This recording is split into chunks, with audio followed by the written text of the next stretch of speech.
my fellow researchers, professors, good morning.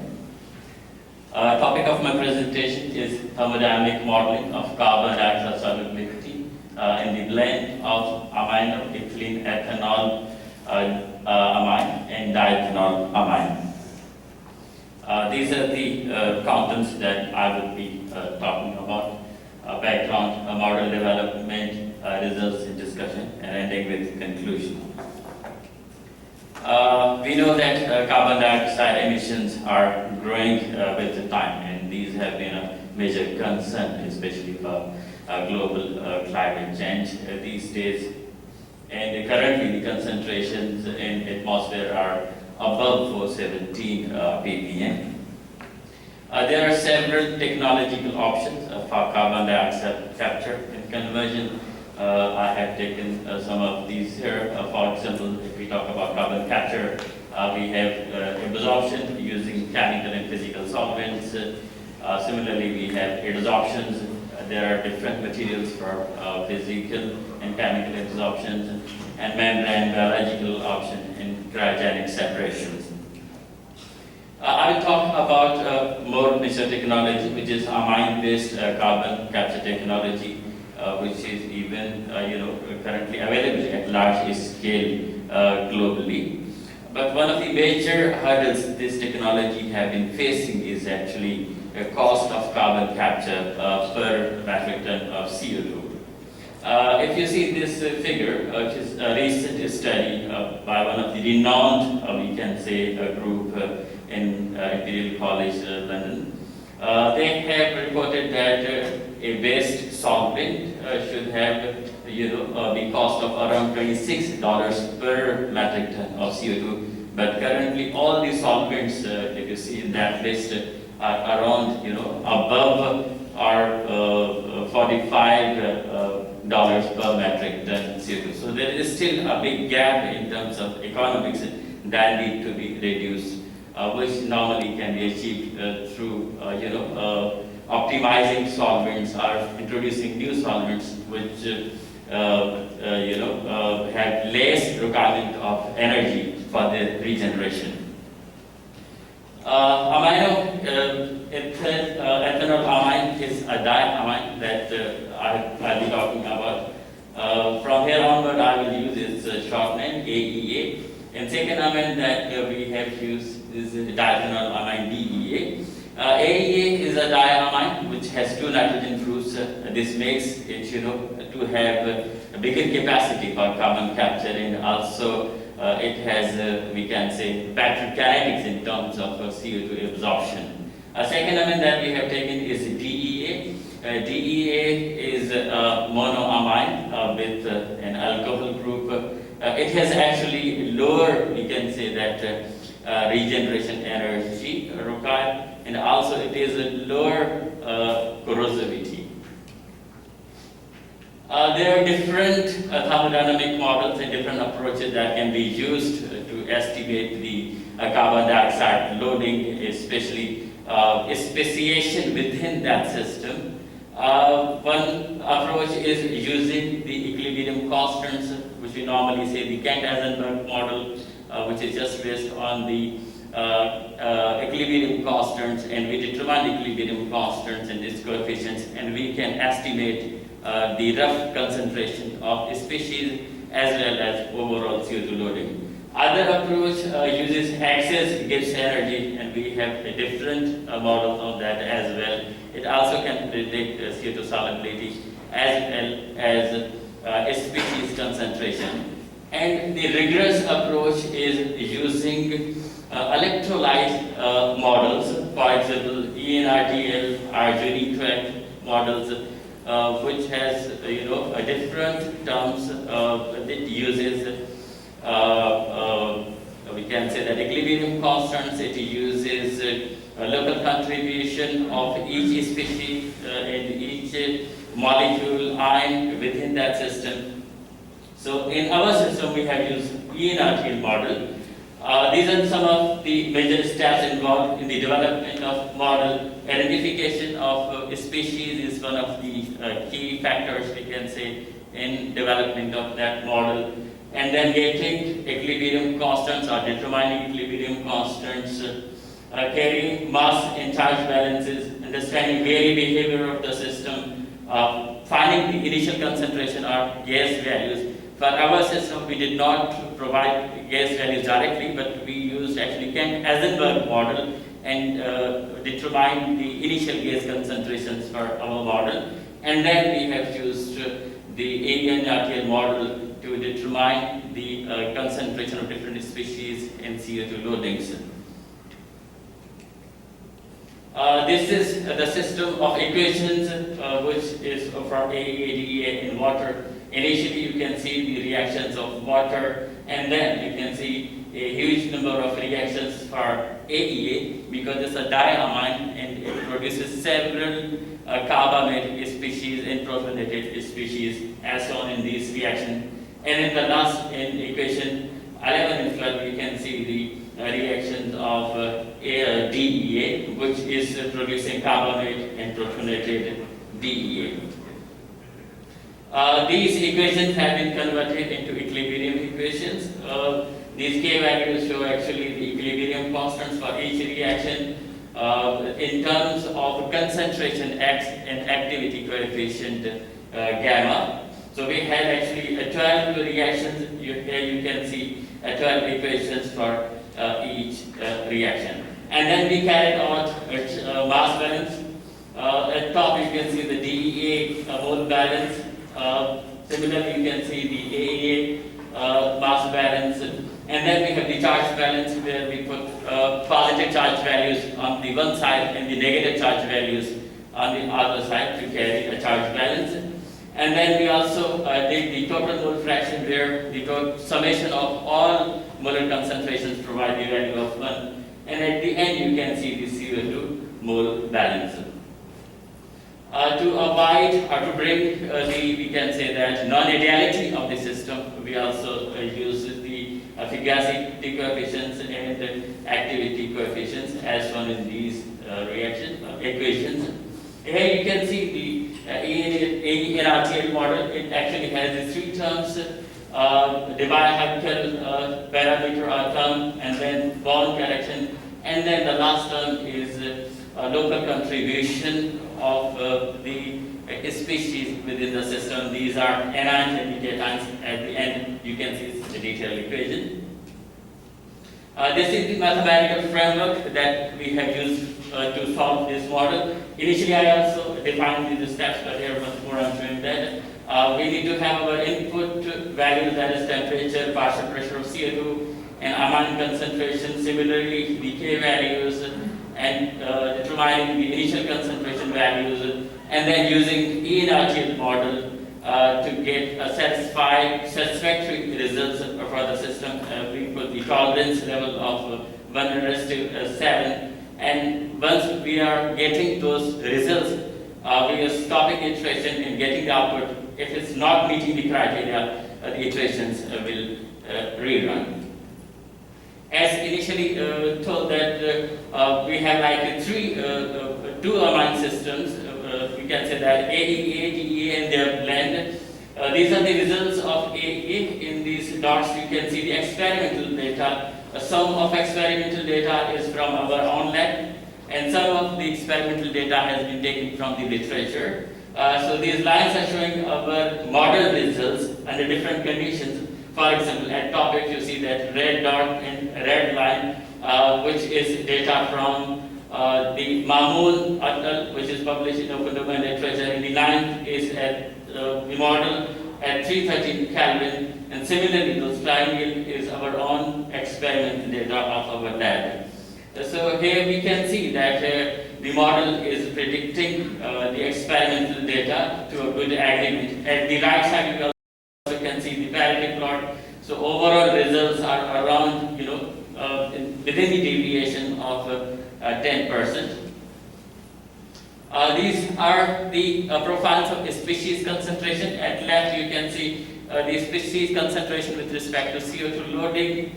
At the right side you can see the species concentration, but that is a fixed CO2 loading or fixed partial pressure of CO2, which is 15 kPa.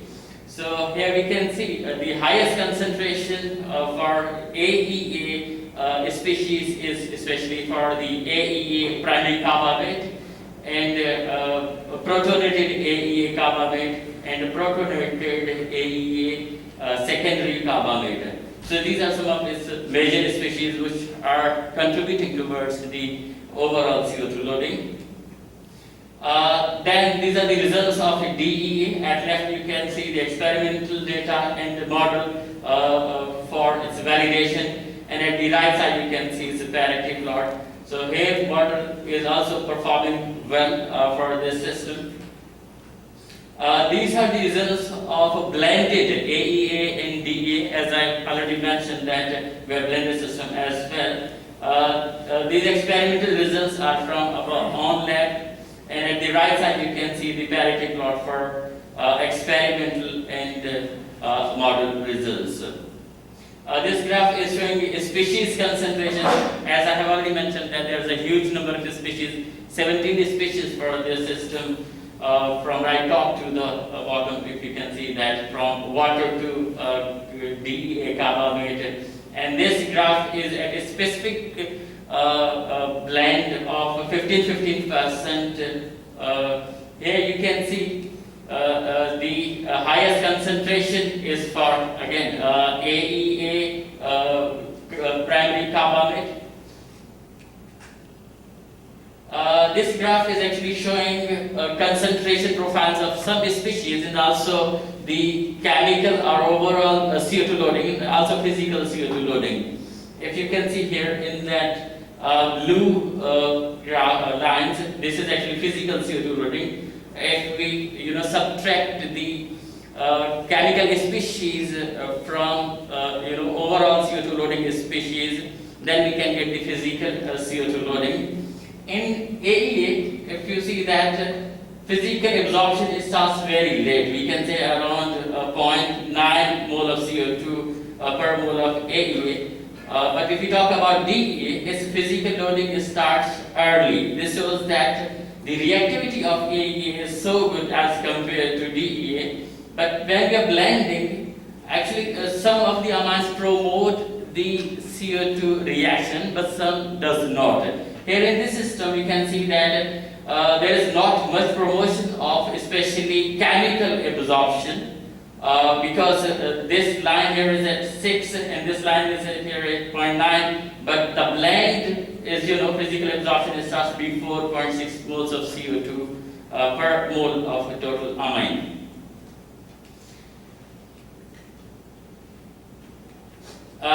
One major reason that we can say is because we know that bicarbonate or hydrogen carbonate is one of the major species that reacts with amines to form the carbamates. It's in low quantity in AEA, but it is in higher quantities in the blend or in DEA. This shows that when bicarbonate is formed in AEA, it is consumed so early that it is not accumulating within the system. But when we talk about the blend or DEA, its accumulation or concentration is higher. These profiles show physical and overall CO2 loading. At left, you can see the overall CO2 loading, and it has 3 axes, we may say. At the x-axis, we have concentration of each amine. This is in mole fraction. Overall concentration of amine is 30% within the system, which is 70% of water. So this fraction is within that 30%, means from 0 to 30. If we talk about DEA, it's a 0 and it's 30. Like within amine, it will be it's 1 mole mass fraction. And similarly, this is showing the mass fraction of AEA in the system. So here we can see as the concentration of AEA in the system increases, CO2 loading increases as well. At the y-axis is the partial pressure of CO2. Normally we talk about the absorber condition where partial pressure of CO2 is up to 15 kPa. So this is with respect to that. As partial pressure of CO2 increases, the CO2 loading increases as well. At the right side, you can see there is a partial pressure of CO2, and on the y-axis we have mass fraction of each amine.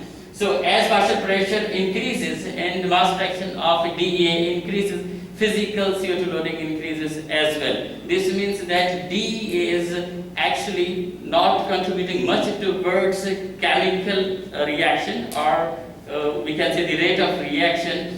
That's why it has higher physical CO2 loading compared to AEA.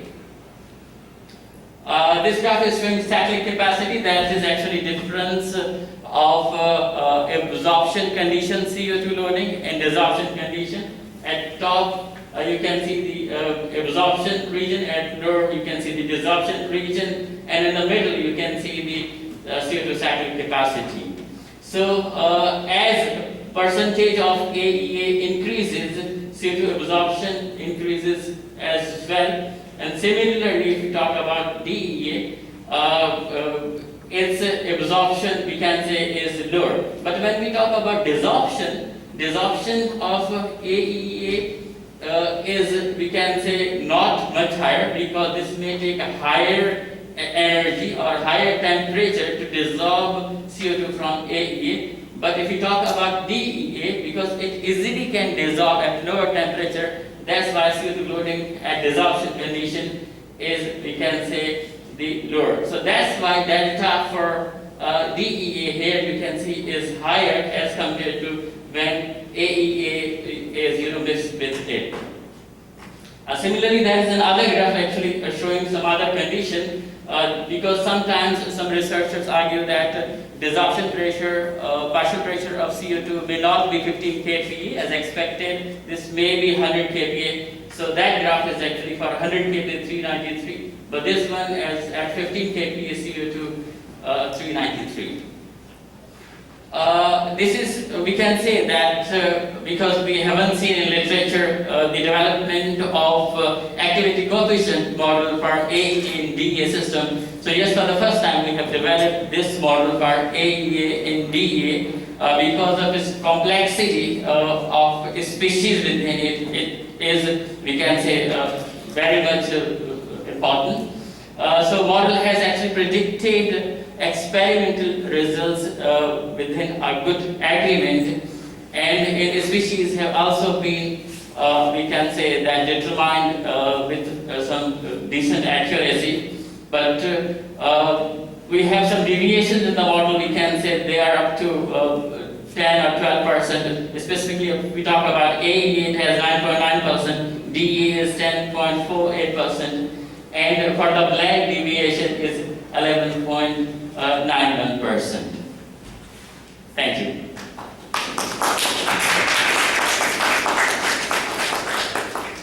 Are there any questions or comments from the floor?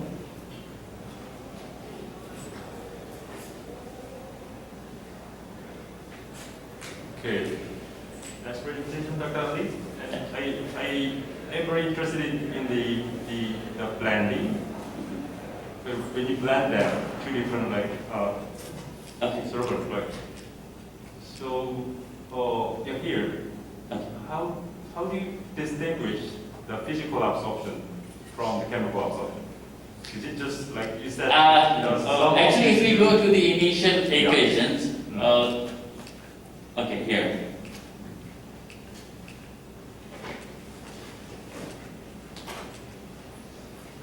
If we see the CO2 mole balance, actually these reacted species, like from here on, these all are coming from the chemical reaction. So this term is CO2 at equilibrium. If we take, we can say that minus all those species from total CO2 loading, we just get this term. So physical absorption is that CO2 which is unreacted, but that is within equilibrium in liquid phase.